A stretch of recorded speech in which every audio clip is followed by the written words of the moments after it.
Oh, I hope you enjoyed that. I'm gonna I'll show you how to make these today on the website. So look out for the video. What are they? You probably thought. Well, it's just all it is just like a penny washer. And for people that like to use lollipops, it's a dead simple, really cheap way of making a lollipop. If you like using your lollipops, I mean, I enjoy the bent handles. Some people like lollipops, all sorts of different wire holders, but I couldn't think of an easier way to make one. Washer, bit of silver solder, ain't never going to come off, bit of piano wire. So we'll have a look at that on the website later. Hope you enjoyed that. Now then, we're going to have a look at making one of these. It's really simple, basic tools to make. If you don't like bent handles, that's fair enough. People got different preferences. This is a quick, simple solution if you wanted to make a lollipop. I think it's the easiest way possible. So what we got then? We've got a bit of wire. Piano wire. Now you're looking for 16 SWG, and that's the thickness. It's about 1.57, 1.60 millimeters thick. Now the length, it all depends on what sort of tension tool that you've got. Obviously, if you've made your own, it's going to be, could be possibly shorter. And then different tension tools out there on the market tend to be different lengths. So you need to make the wire around the tension tools that you have. It can be anything from, as a rough guide, I would say anything from about 11 to 15 centimeters long. And if you want to put an handle on, obviously you're going to need to be longer. Okay, so this is like nearly 26 centimeters long, this piece here. I was going to bend the handle on it, but if I was going to put a lollipop on it, obviously it'll need to be a hell of a lot shorter. So you don't want to be wasting all that wire, do you there? So you just cut down a piece of wire to suit yourself. So this is the part where your wire will sit in your tension tool. You want enough room at the back so you can move backwards and forwards and do all of this sort of corkscrewing, different angles. That's very, very important. If it's too short, you'd be too tight up there, but if it's too long, I'll put that down. If it's too long, what happens, you get more flex, so it starts to twist and contort if it's too long. So it's finding that ideal size that suits the tool that you're going to use. Okay, so we've got a penny washer. Could be any size that suits your hands. Some people got big hands, some people got little hands. It's all to do with preference. But the wire is important. Now you've got to get that shape. Now that shape, if we can get a focus, that bend there is pretty critical. Now certain locks will require a deeper bend and other locks will require a shallow bend, because you see on curtain locks you get thicker and thinner curtains. And then some of them need this part to be really, really thin for all the levers that are actually sitting on the actual curtain itself. So a lot of the time you're going to go in, you'll feel, oh, might get to the first lever and then it will stop. You can't get no further, so you've got to go sideways, lift a little bit and then push a bit forward, and you're sort of corkscrewing your way front to back. That's one of the options that you do find on a fair few lever locks, so have that in mind. Too much of a bend and obviously that's going to cause you a problem. Not enough, and obviously that part will be sticking up like that all the time because there's not enough bend for it to get underneath, and you'll struggle again. So you do need a lot of different wires for all the different locks. You're never going to have every single wire out there, I should imagine. As you go through picking lever locks, you'll start to build up a collection, and you'll have a go at a lock and feel what the problem is. Have a look inside and you see, have I made that a little bit shorter, a bit narrower, a bit deeper, a bit longer, a bit thinner. There's so many variances again on actual height, lever pack height. I mean, I had an ASIC this week, something I don't make wires for very often, and they're very, very short. So the lever pack's very short. We can have a look at one of those another time and I'll show you. You see that part there where you go underneath is very short, so this will be a lot shorter. And others tend to be longer. It tends to be bottom of the curtain or midway through the curtain. You'll see through the keyhole. I've showed you that quite a few times in the past. So all these things to remember. Right, we've got a bit of wire. First and foremost, what you need to do when you cut a bit of wire, see how the actual it splinters out. when you cut them. I mean, that's probably that's the base part, so that's all right. It's this side here, and the amount of times I've been shaping wire and it's it's vibrated and stuck straight in my hand. I always get rid of that. So always try and get rid of that point, any sharpness, because the amount of time you get it stuck in your hand is unbelievable. So that's the thing to remember. Right, so I always use like a grinding wheel or something to try and get rid of that, but it's down to up to you really how you ever want to do it. So I mean, it don't take much.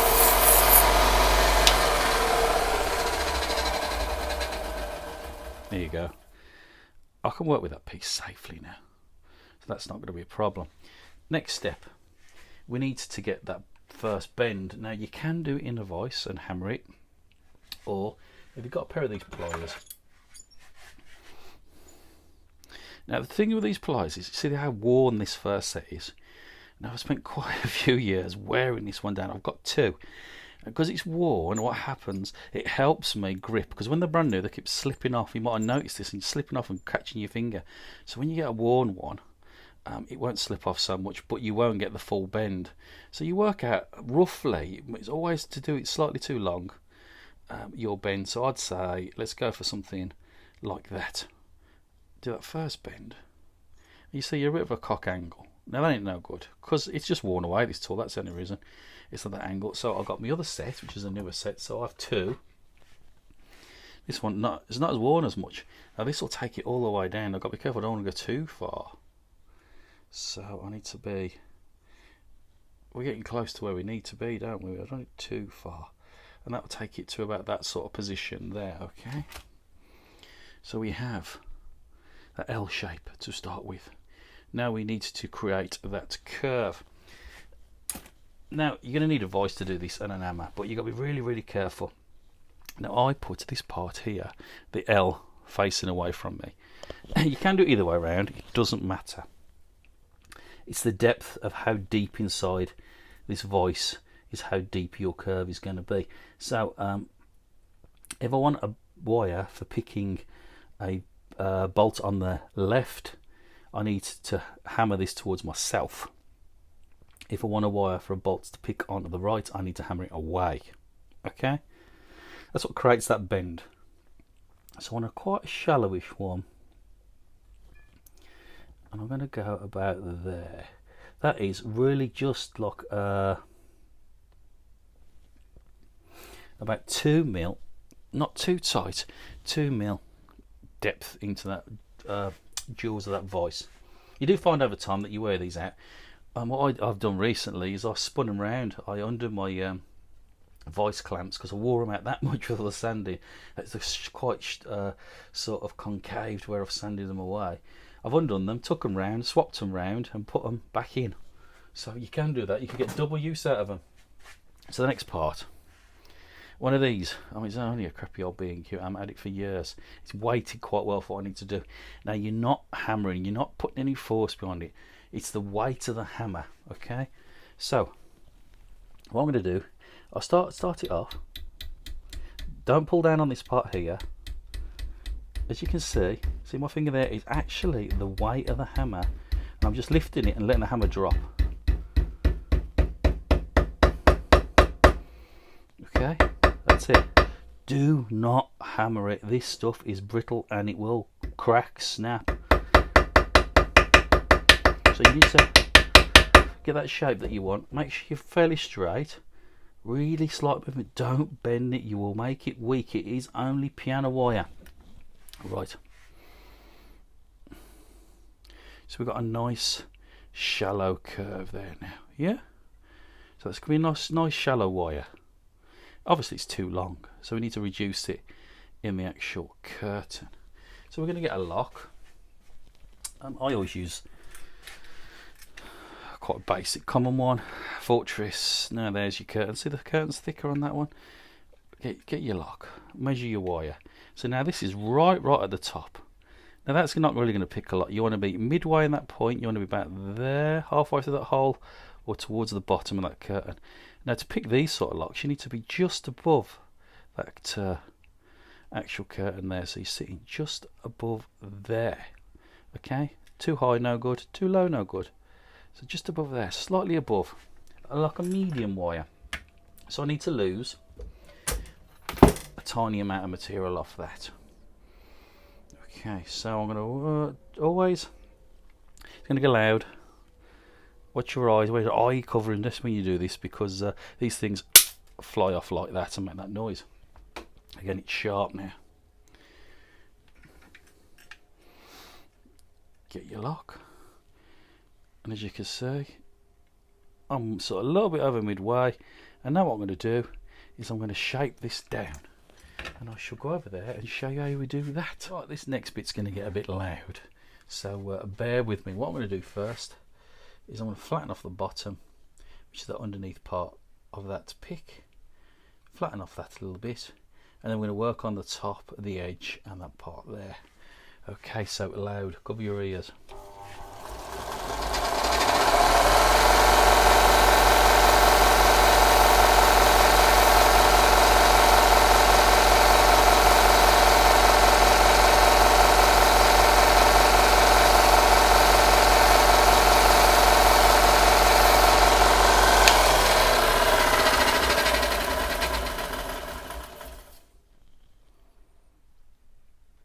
Focus, it's red hot, so I don't want to touch it. As you can see, I just thin that out a little bit, just that point there. That will help you get under some of those levers, so take that flat part off. Now we're going for the top.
And there you go, you got the start. As you can see, I went from the top. I want you to thin that material down and do that nice sort of, as you can see, that rolled edge. So it just gets under the levers and it's rolling them off. I've done under there, thin that about just a touch, sort of slide under a little bit. You got under there, I've flattened it off, just take the roughness just off the edge. So there is a beginning of a pick wire. Obviously now I've got to hand finish it, check it out to make sure I've got it a little bit more adjustment, so it's backwards and forwards, backwards and forwards. But that's the basic part of making any pick wires. Now you can use stuff like this, or you can use a bit of sandpaper and foil, depends what you got. But it is important to get that bend right and that shape right. And don't hammer, don't. You will just smash the crap out of it. Do not hammer them, it weakens them. Right, to the next part, I'll clean all this bit up, and then we'll do a bit of soldering, and we'll show you how you do that. I spent a bit of time trying to get that finish, get rid of all those rough edges, adjust it slightly so I can get it just the way I want it. So there you go, pick wire. Now remember guys, this is the holy grail of making pick wires, so please do not share this video. I've spent years and years and years refining this technique. I won't show you everything, but I'll show you as much as I possibly can so I can help you make pick wires. With all the information in this video now, you should be able to make yourself a pick wire to suit the lock that you've got. It's just trial and error, get that bend right. As long as you've got the right size wire and you take your time, you can create anything. Right, let's have a look at this do-it-yourself penny washer. Okay, so what we're going to need to do, so we need to try and get this, we want it squarish in the middle, don't we? And we need to get that edge there so it's running flat, so it's flat, so it's pointing the same way as the washer. Okay, so it depends what orientation you want. So there, that one is pointing that way, as you can see. So we've got to try and get in the vise. It's a bit of a wiggle and woggle about, but we'll do it. Get in the vise, try and get in the middle. And we can adjust stuff about. Just do it very gently. See how I get the angle right. Just tighten it up a touch, but more or less in the middle. Right. What I'm going to use now it's there. You can't see. It's actually see there. What I'm going to use now is a bit of silver solder. I'm going to use these pre-fluxed rods for this, and a bit of MAP gas. Right. So we've got a MAP gas. We're in here. That's where we are. I'm going to solder the front. So, trick is don't get your wire too hot. You'll make it brittle. Do not get it too hot. Okay. So it's going to be loud again. Turn the old doodah on. Make sure I'm in exactly where I want to be. Okay. It's got to be quick. We can't take too much time. We can't get that wire too hot. So we're going to try and heat the washer up.